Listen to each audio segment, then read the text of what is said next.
My name is Tathlwyn Penry. I'm a solitary pagan witch. I'm an author and the founder of the Wolf and Howl Press. And these little talks are designed really to be informative and helpful. They're designed to answer some of the questions that people feel they don't know where to turn for the information, you know? So today's talk was prompted by a listener who asked me, is buying spells dangerous?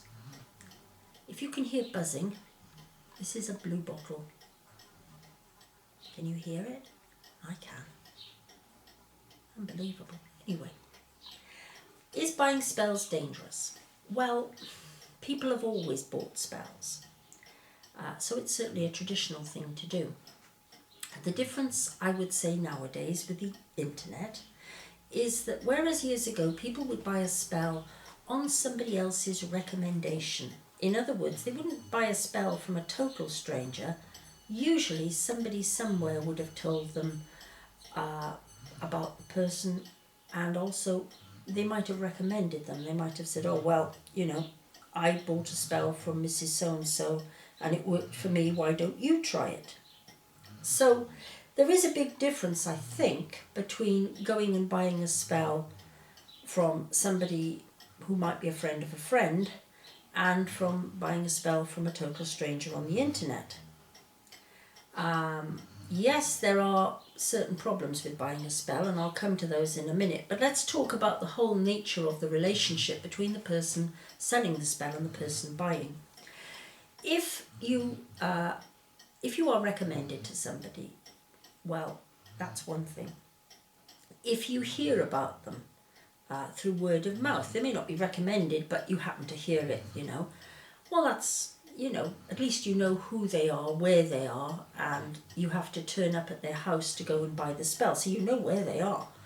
But on the internet, you could be anywhere. You could buy a spell from somebody on the other side of the world. So if anything goes wrong, the chances are they know you're not going to turn up on their doorstep, either demanding that they put it right or demanding your money back. And of course that changes the relationship considerably. That means that really anyone can set up on the internet, anyone can offer to sell you a spell.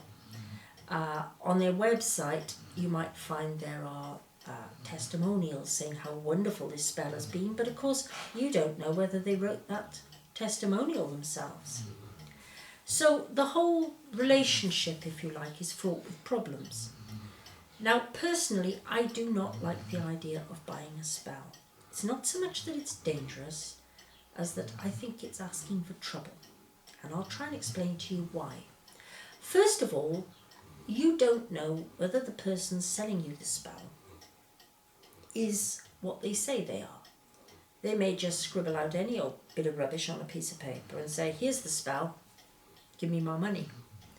They may, of course, be perfectly competent. They may do a very good job, but the point is that you as a buyer have no way of knowing how to tell the difference.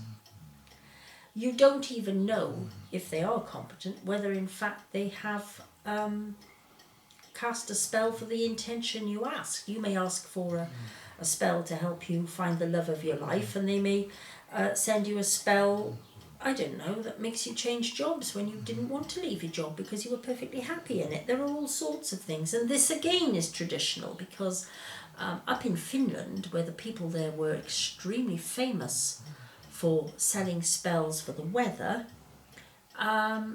it was quite common if they didn't like somebody that they would sell them spells for winds, for example, that were much more powerful than were needed. Selling spells for the weather is a very, very long tradition, especially in areas with a tradition of seagoing. So you get a lot up around Scotland, Scandinavia, because back in the days of sail, being becalmed at sea could be actually very dangerous. It wasn't just annoying, it was downright dangerous on occasions, you know. You could be becalmed in an area such as the doldrums, and the winds wouldn't blow for weeks. You could literally starve to death if you weren't careful. So, you know, the idea of buying winds, well, you can see where it came from. it would be very easy for me to say, no, don't buy spells at all. You don't know what you're getting into. And that's true. You don't know what you're getting into. Buying spells from a total stranger, well, it's dodgy. It's fraught with difficulties. And my own feeling is if you want a spell, you learn how to do it for yourself. It's not that difficult. On this website you can find there is a playlist for magic. Go and have a look, see if it gives you any ideas.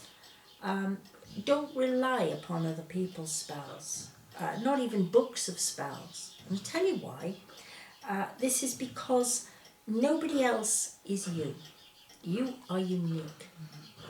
I can give you advice on how to cast a spell, but at the end of the day it's you that has to do it. This is why I'm none too happy with the idea of casting a spell and then selling it on to somebody else, because I don't believe there is a single one-size-fits-all in magic. There isn't. Everyone is individual. What I bring to my magic is quite different from what you will bring to yours. Doesn't mean one is better than the other, it means they are different. And I think this applies to buying spells as well. So back to the original question, is it dangerous? I don't think so. Personally, no, I don't think so. It might be dangerous to your bank balance if you do it too often. If you keep on buying spells, well, yes, it probably is quite dangerous then, because like many things, you can become addicted to it. But no, it's not dangerous so much as perhaps unrealistic. You're expecting somebody else to do something for you without making much effort yourself. And to be honest with you, if you want magic to work for you, then you are the only person who will realistically make that happen. Anyway, I hope that's helped, and thank you very much for listening. Goodbye.